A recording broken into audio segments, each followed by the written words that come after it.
Cataract surgery does present an opportunity to help improve vision from baseline, and it depends on the type of lens implant that is selected.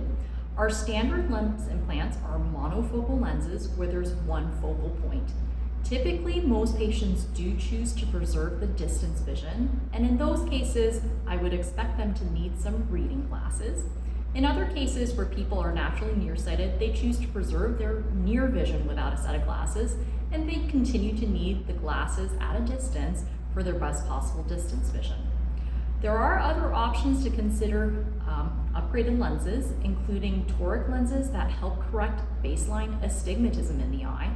Astigmatism is the cornea being shaped more like a football, American football. In one direction it is steep, in the other direction it is flat, as opposed to a round baseball or soccer ball. And in those cases, astigmatism can be treated both with contact lenses and glasses, but that astigmatism correction can be built into the lens implant itself to help reduce dependence on glasses and contact lenses.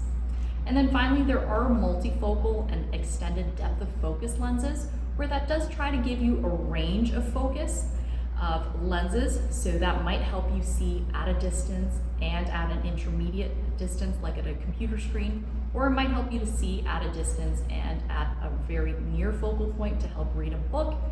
There are some shortcomings with that multifocal lens, but that is the best option to reduce dependence on glasses for everyday living.